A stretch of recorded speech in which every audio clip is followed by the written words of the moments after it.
It is a day of infamy, 9/11, the Twin Towers of the World Trade Center coming tumbling down. Nearly 3,000 people died when hijackers crashed their jet planes into the upper floors. The official investigation concluded that intense heat from the crash and the jet fuel melted the support beams, causing the towers to collapse. But architect Richard Gage doesn't believe that. He is the founder of Architects and Engineers for 9/11 Truth, and he's here with us live. Richard Gage, thank you. Thank you, Hill. Now, Mr. Gage, what does your group really believe happened? Well, there's evidence to suggest that explosive demolitions have brought down all three World Trade Center skyscrapers, and we have now 1,500 architects and engineers calling for a new investigation based on this evidence, including the third skyscraper that most people know nothing about.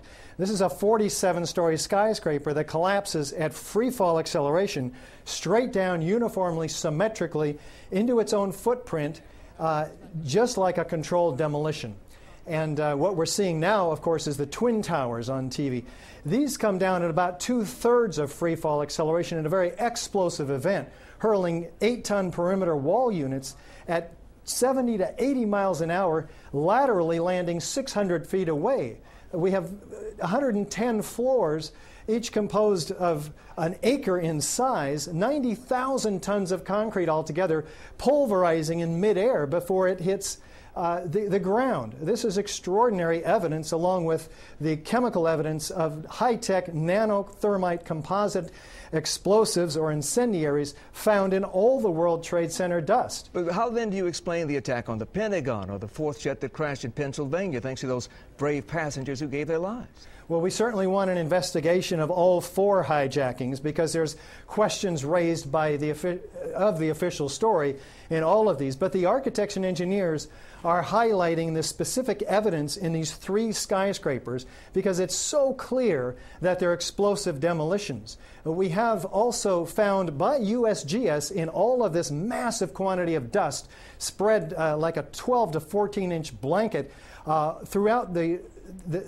World Trade Center Ground Zero, that they find iron microspheres, the size of the diameter of a human hair. Billions of them, by estimates, are found, and these contain the evidence of ignited thermite. There's no other explanation for them. But virtually every member of Congress, Republicans, Democrats, the White House, the FBI, CIA, have all dismissed your theories. Khalid Sheikh Mohammed, now in custody, has boasted that he planned these attacks. If Al-Qaeda was not to blame, then who was? Well, what we need and what the 1,500 architects and engineers that I represent are calling for is an investigation that is thorough, that uses the scientific method, that analyzes all of the evidence, including several tons of molten metal flowing like lava, the first responders say.